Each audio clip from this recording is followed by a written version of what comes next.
তারেক রহমান সাহেব, আপনি মদ খেয়েছেন নাকি আপনি গাঁজা খেয়েছেন নাকি কোকেন নিয়েছেন? আপনি আপনার হাড় মাংস ভেঙে গুঁড়া করেছে। এখন আপনি ওখানে বসে আছেন আর ওখানে বসে এখন পুল্লুক দিচ্ছেন কতগুলো লেঙ্গট পরা হারামজাদাদের পাশে নিয়ে। আপনি এখনো সানির মতো বালছলদের পাশে নিয়ে আপনি রাজনীতি করছেন। বালছল কতগুলো বটতলার উকিল যারা 2 লাইন ব্রিফ লিখতে পারে না, তাদেরকে নিয়ে আপনি রাজনীতি করছেন। আজকে বলেন বাংলাদেশের জনগণকে নাকি সেনাবাহিনীর বিরুদ্ধে দাঁড় করিয়ে দেয়া হচ্ছে, এটা একটা ষড়যন্ত্র। এই কনক্লুশন আপনাকে কে দিয়েছে? বাংলাদেশ আর্মির বিপক্ষে জনগণ যায় নাই। কাদের বিপক্ষে গিয়েছে? তারেক রহমান সাহেব কাদের বিপক্ষে গিয়েছে? ভারতের ল্যাঙ্গট পরা লাড্ডু খাওয়া কুত্তার বাচ্চা মোস্তাফিজের বিরুদ্ধে গিয়েছে, মইনের বিরুদ্ধে গিয়েছে, আজিজের বিরুদ্ধে গিয়েছে, শফির বিরুদ্ধে গিয়েছে, আজকে খানকির পোলা ওয়াকারের বিপক্ষে গিয়েছে। আপনি বলছেন সেনাবাহিনীর বিরুদ্ধে? তারেক রহমান সাহেব, ওয়াকার এবং রয়ের 29-30 জন জেনারেল বাংলাদেশ আর্মি না। বাংলাদেশের আর্মির সদস্য সংখ্যা 2,30,000-এর মতো, তার ভিতরে মাত্র 30 জন।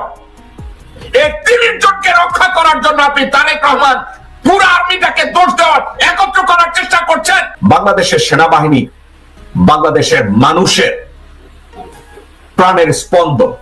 বাংলাদেশের সশস্ত্র বাহিনী বাংলাদেশের মানুষের মুক্তির প্রতীক। বাংলাদেশের সশস্ত্র বাহিনী বাংলাদেশের মানুষের অহংকার। বাংলাদেশের সেনাবাহিনী কারা? আমার ভাই বোন, আত্মীয় স্বজন, ভাইস্তা ভাইনা, প্রতিবেশী, তারা বাংলাদেশ আর্মি।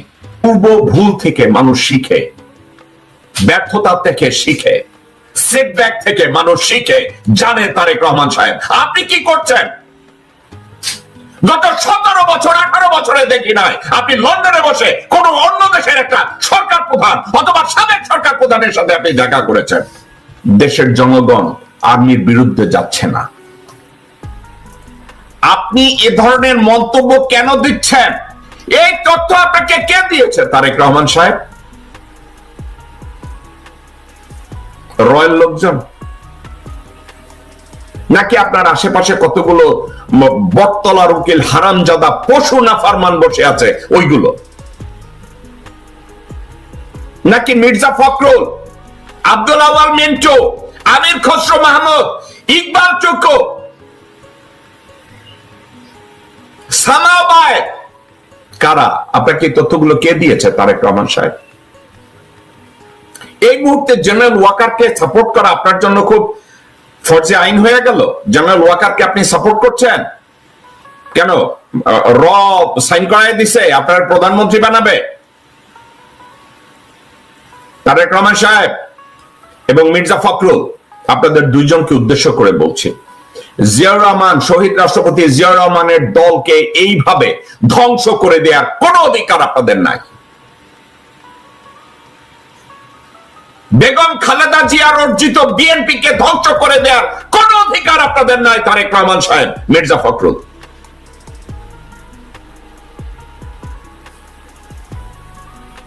আপনার বাবা মেজর হয়ে নিজের জীবনের উপরে ঝুঁকি রেখে, নিজের স্ত্রী পুত্রদের উপরে ঝুঁকি রেখে স্বাধীনতা ঘোষণা করেছিলেন এই ভারতের তাবেদারি করার জন্য না।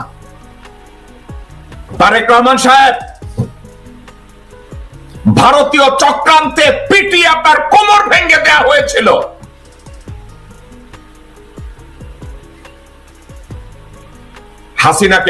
হাসিনা এবং আওয়ামী লীগকে পুনর্বাসন করতে গিয়ে আপনার বাবাকে জীবন দিতে হয়েছে। আপনি ভুলে গেছেন? এই মির্জা ফখরুলের মতো লোক, ডক্টর বদরুদ্দোজা চৌধুরীর মতো বেঈমানের মতো লোক, তাদের জন্য আপনার বাবাকে জীবন দিতে হয়েছে। এখন আপনি আরো ডক্টর বদরুদ্দোজা জোগাড় করেছেন, ভারতীয় হায়না জোগাড় করেছেন। তারেক রহমান সাহেব, কোন পৃথিবীতে বাস করেন?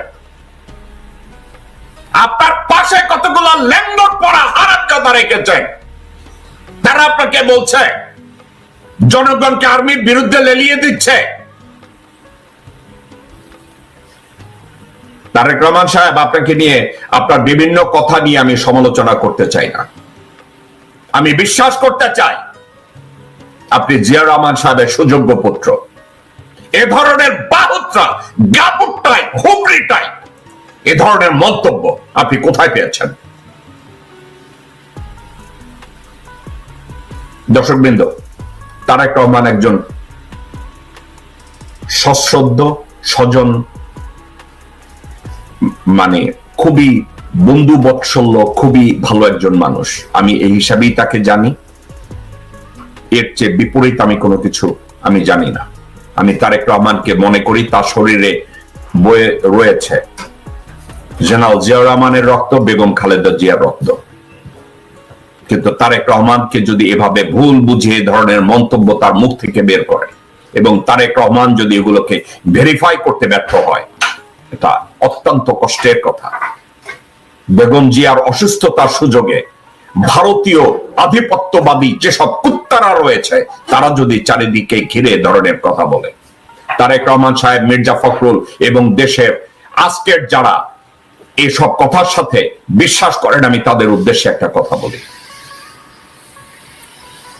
একটা সেনাবাহিনীকে ধ্বংস করার জন্য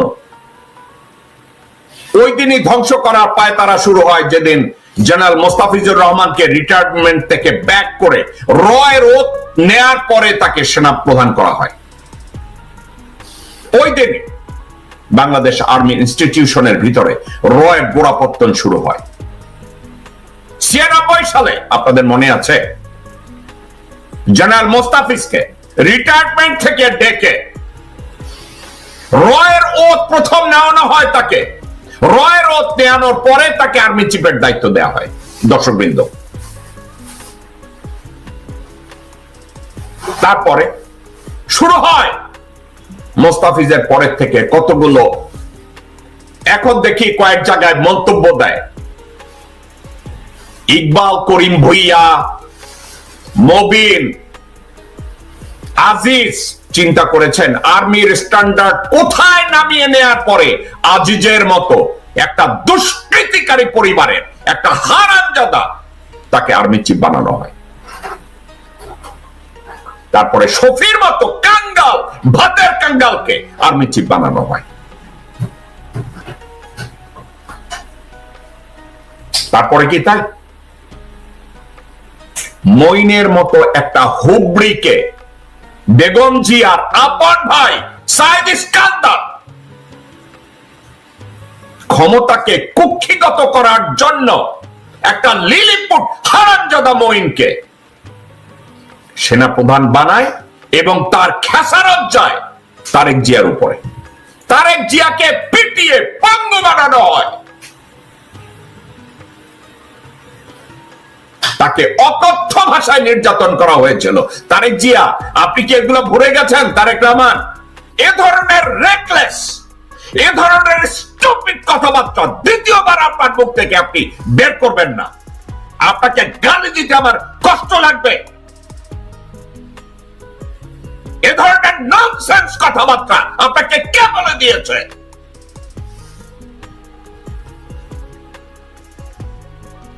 কেউ যদি আজিজের বিরুদ্ধে কথা বলে, সেটা কি সেনাবাহিনীর বিরুদ্ধে বলবে? সেনাবাহিনী সবার ভাই কি দাঙ্গাবাজ, ডাকাত, খুনি?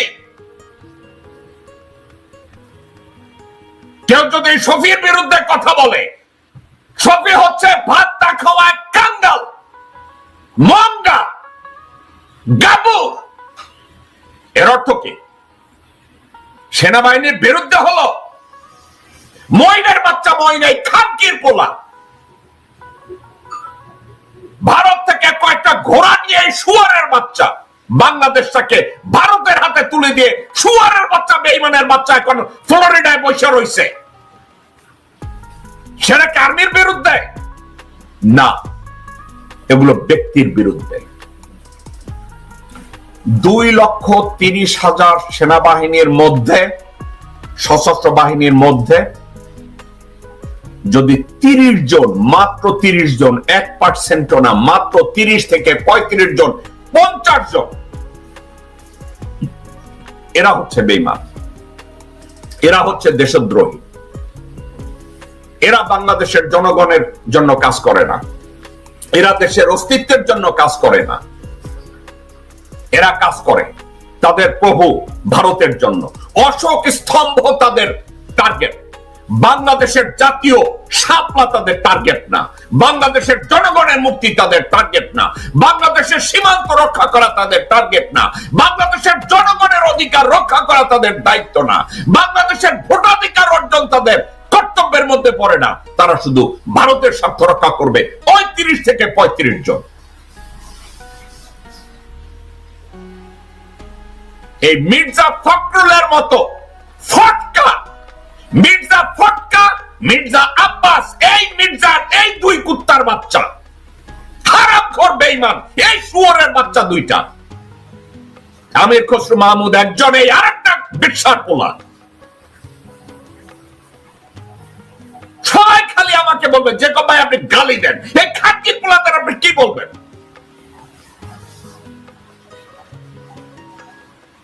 আজকে তারা বলে আমরা নাকি সেনাবাহিনীর বিরুদ্ধে জনগণকে ইগনাইট করতেছি, আমরা নাকি জনগণকে সেনাবাহিনীর বিরুদ্ধে লীলায় দিতেছি। বাট হারামজাদাদের দল। তারেক রহমান সাহেব, think twice before you comes up with this reckless comment. আমি অবাক হয়ে যাই, আপনার মতো একজন দায়িত্ববান মানুষ আপনি কি করে এ ধরনের মন্তব্য করতে পারেন? আমি জাস্ট অবাক হয়ে যাই, কি করে আপনি এ ধরনের কথা বলতে পারেন? দর্শকবৃন্দ, আমি তারেক রহমানের কয়েকটা লাইন আমি আপনাদের সামনে পড়ে শোনাচ্ছি। তারেক রহমান বলছে, কিছুদিন আগে যেমন সংস্কার ও নির্বাচনকে মুখোমুখি করা হয়েছিল, ঠিক তেমনি এখন সেনাবাহিনীকে জনগণের মুখোমুখি করার চেষ্টা করা হচ্ছে। আমরা এটুকু নিশ্চয়ই বুঝি যে এর পিছনে অবশ্যই ষড়যন্ত্র আছে। আমরা সবাই মিলে যদি সচেতন থাকি, অবশ্যই আমরা এসব ষড়যন্ত্র মোকাবেলা করতে পারবো। তারেক রহমান, আপনার কথার জবাব দিচ্ছি। সংস্কারের পিছনে আপনাদের অনেক জায়গায় আপত্তি আছে, অনেক জায়গায় ভণ্ডামি আছে, অনেক জায়গায় আপনাদের অদূরদৃষ্টি আছে। আপনি শুনতে চান তারেক রহমান সাহেব কোথায় আছে? দর্শকবৃন্দ, কোথায় আছে আপনাদেরকে আমি বলি।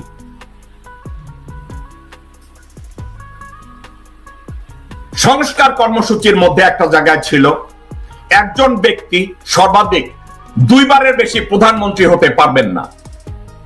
তারেক রহমান সাহেবের ওখানে আপত্তি আছে। দর্শকবৃন্দ, তারেক রহমান সাহেবের হাসিনা মাগির ওখানে আপত্তি আছে। লন্ডন পরিবারতান্ত্রিক রাজনীতিকে মুদ্রা দেয় আমি ওই পরিবারতান্ত্রিক রাজনীতির উপরে। তারেক রহমান মেনে নেন নাই। মির্জা ফখরুল বলেছে, আমরা ওটা মানি না। বুঝেছেন? তো আপনারা সংস্কার চাইবেন কেন? আপনারা তো লোটা বান্ডল হইয়া বসে রয়েছেন, কবে আবার ক্ষমতায় আসবেন, বাংলাদেশটারে চুইচা খাবেন। আপনারা ওই দলের লোকটা। দর্শকবৃন্দ, শুধু তাই না, একজন ব্যক্তি সর্বাধিক 2 বারের বেশি প্রধানমন্ত্রী হতে পারবেন না। সেক্ষেত্রে বিএনপি আপত্তি করেছে। এই বিএনপি কে অ্যাকোমোডেট করার জন্য রাশার মতো একটা সংবিধান ইনঅ্যাক্ট করার চেষ্টা করেছে। সেটা কি জানেন?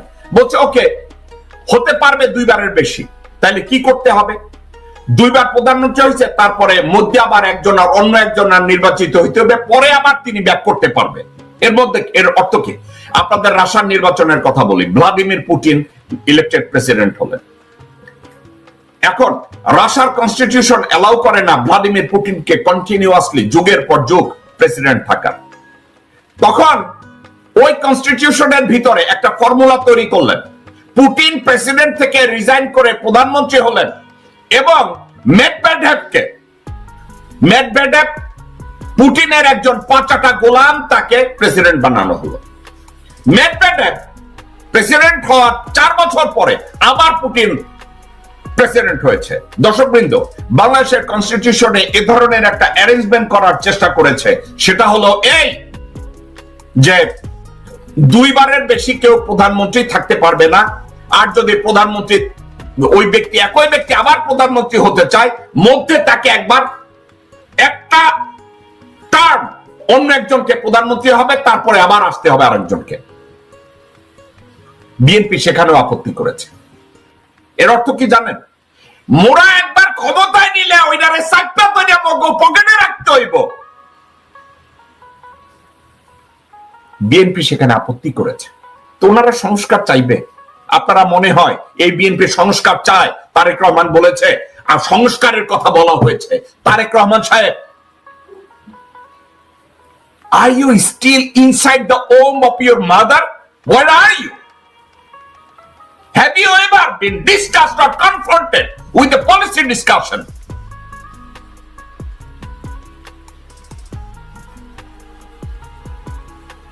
আপনি এগুলো কখনো শুনেছেন? আপনাকে কেউ কখনো বলেছে, এ নিয়ে আলাপ আলোচনা করেছে? তারেক রহমান সাহেব, আপনার মা জীবনের শ্রেষ্ঠ ভুল করেছিল। এরশাদ পতনের পরে আপনার মা ভারতীয়দের পরামর্শে এবং হাসিনার ম্যানিপুলেশনে আপনার মা সংসদীয় গণতন্ত্র করতে গেছে। এই সংসদীয় গণতন্ত্র করতে গিয়ে হাসিনাকে সরকার প্রধান বানানোর সুযোগ তৈরি করে দিয়েছে আপনার মা। এটা ছিল আপনার মায়ের ব্যর্থতা। আপনার মা ওই দিন যদি সংসদীয় গণতন্ত্র না দেন এবং প্রেসিডেন্সিয়াল ফর্মে উনি যদি বাংলাদেশের প্রেসিডেন্ট হতেন, হাসিনা জীবনেও বাংলাদেশের প্রেসিডেন্ট হতো না, কারণ শি ইজ নট ইলেক্টেবল। বাংলাদেশে যদি প্রেসিডেন্সিয়াল ইলেকশন হয়, দর্শকবৃন্দ, বাংলাদেশের জনগণ